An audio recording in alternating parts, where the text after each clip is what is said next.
You can't outthink your tendency to overthink. I posted something a couple weeks ago and I got some questions, right? And I got questions around, well, first I got people saying, hey, this is how I feel. I feel so stuck in my head. I feel like I'm constantly thinking about things. And the things I'm thinking about are not always positive. A lot of the things that I'm stuck on are really like negative ways that I view myself, the ways that I see that I'm not doing enough, the ways that I see that I haven't done well, the ways that I feel like my decisions haven't been the best ones, right? It's about regret, it's about guilt, it's about shame. And that's all living in my head. And then the question came, how do I stop that? And there are numerous ways in which you could navigate that, right? In which you could interrupt it. But the way that I teach in my program to my clients, if you're spending a lot of time in your mind, then it means you're not spending time in your body. What does that mean exactly? Well, when we've been in the survival state for a long period of time, right? Survival initiates in us this need of control, right? This need of really getting down to all the details and navigating things, and it's very rigid. And a lot of that rigidity can live in our mind because it's through our thoughts that we can start to create this illusion or feeling of being in control and in power, right? Because at the end of the day, survival clicks in when there's a feeling of threat or lack of safety. And if you've lived in that state for a prolonged period of time, then that is just the regular, state of being that your mind and your body is used to. And what that ends up meaning, right, in terms of safety, when you don't feel safe, you almost, it's like you have to fragment yourself, right? You have to divide yourself in ways that are easy to manage and, again, control. And how does your body do that? It does that by treating your mind as a separate piece to your body and your nervous system. So when you find yourself overthinking, what you have to do, right, what I teach my clients to do, is you need to be able to pick up on ways and tools of bringing your body back online. Because the safety isn't the fact that your mind doesn't feel safe, it's your body.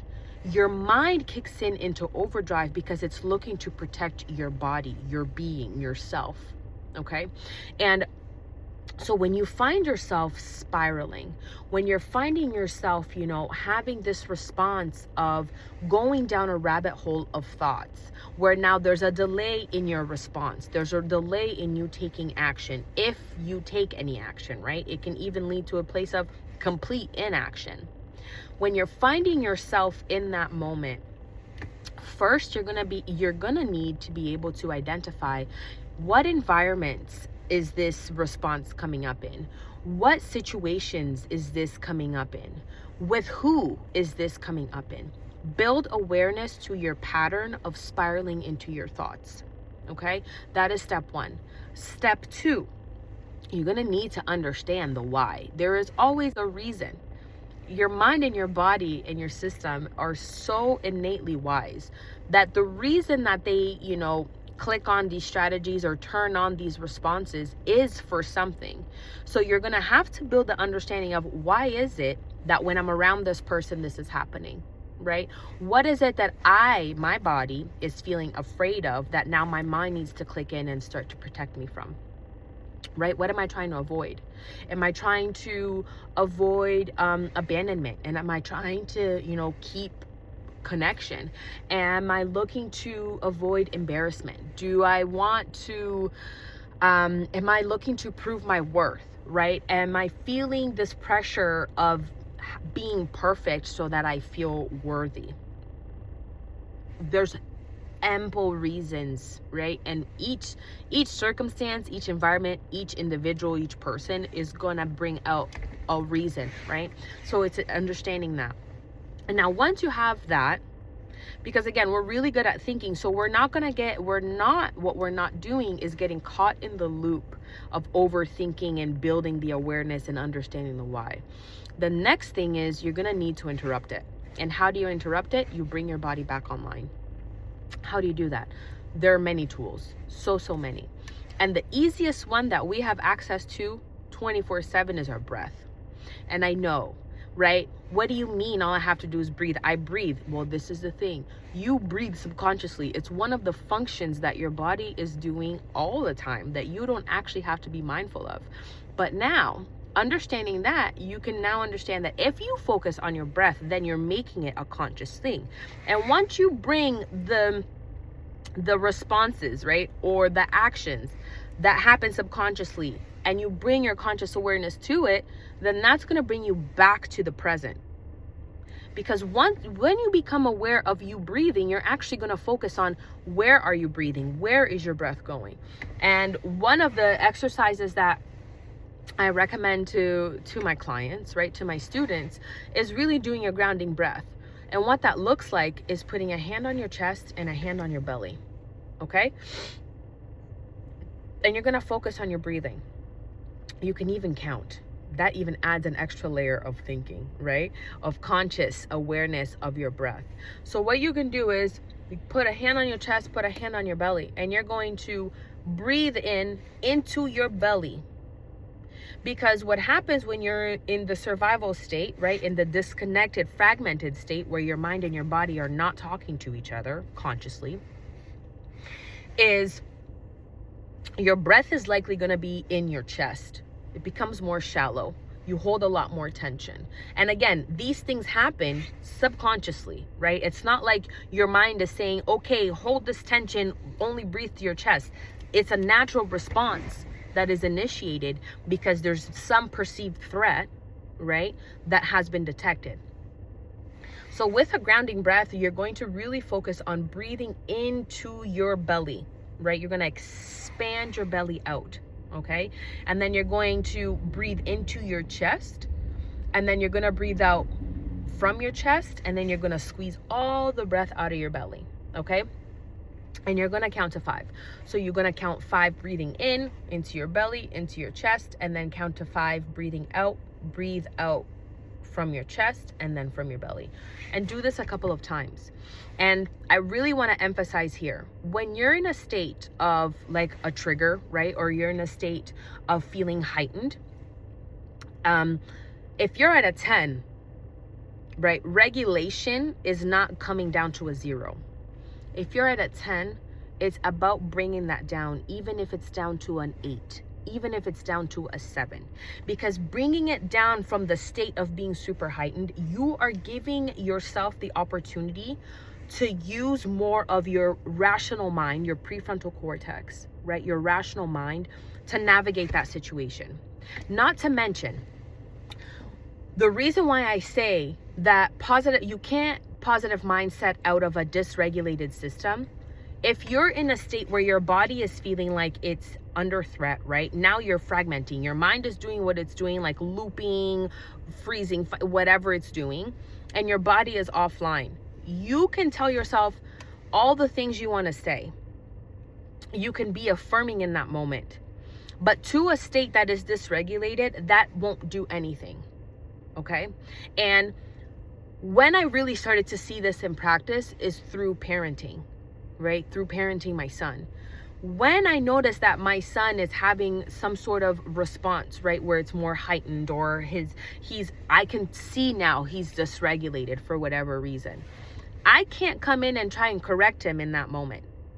There is no space where he's going to be able to listen or even take in what I'm saying. What is it that I have to do? I gotta connect. I gotta connect with him first, because in that connection, I'm co-regulating with him. I'm letting his body know, hey, you're safe. Whatever it is that you have perceived as the lack of safety, as the threat, whatever it is, you are safe. Once you connect, then you can introduce whatever it is that you want to say. Right? And most of the time, it's more so about listening, right? It's most of the time, it's about understanding, hey, what is it about what just happened that had me get into that space? Which goes back to the point of awareness. right? Building the skill of being able to be aware and then interrupting that, right? It all works together, and it's a cycle, and it's a practice. It's a practice, it's a practice, it's a practice. There is no perfection when it comes to understanding your body, regulating your body, working with your emotions, working with your past, whatever it is. It's a practice. And like I said, you're not going from a 10 to a 0. 10 to a 9 is success. 10 to an 8 is success. 10 to a 7 to a 6 to a 5 to a 4, success. Anytime that you can teach and show your body that, hey, what you perceived as a threat is not as much of a threat as you thought, that is success. That is you rewiring your body. That is you building the capacity for your body, right, to stay in the moment in the midst of perceived threat. That is the skill. That is the practice. So for my clients and for the people that, when they're hearing me talk about overthinking a lot, that is where I would recommend you to start. And maybe being aware or starting to interrupt the pattern really just looks like when you're finding yourself feeling the things that you feel, that, or when you're in the midst of spiraling, right? If you're 5 minutes into spiraling or 2 minutes into spiraling, just bring yourself back down. Do a grounding breath, right? Do some orienting. There's so many other tools that you can explore to just bring yourself back to the moment. And in that what seems small, simple action, you will feel a sense of relief. And it's that piece that allows you to rewire your automatic responses, to rewire your subconscious responses, right? And it gives you the room and the space to be able to not just interrupt it, not just rewire the response, but introduce newer beliefs, newer responses, right? And that's ultimately what we're looking to do, is we want to give our system newer ways to respond to things that would typically take us out of our bodies because we're feeling heightened in our stress. Okay, so I hope that this helped. And like I said, this is one of the many things that we discuss in my program, The Return. And I've been working on this program for quite some time. And a lot of it really just comes down to my own experiences, the practices that I've taken on, the strategies I've taken on, and it really is a labor of love. So if this sounds like something that you are in a space where you're like, this is what I need, this is what I've been looking for, then I invite you to book a call with me in the link below, and let's have a chat. Let's see if we're a good fit together. And it's really a space where you can come with what it is that you're navigating right now, and we can talk about that as well, and then see if we want to move forward within the return. So I love you so much, and I'm really excited for you, because getting to the end of this video really means that you are consciously looking at finding solutions to things that you are noticing no longer serve you. And that is a beautiful thing. So I hope to see you at the calls. I hope to talk to you soon, and take care of yourself. Bye.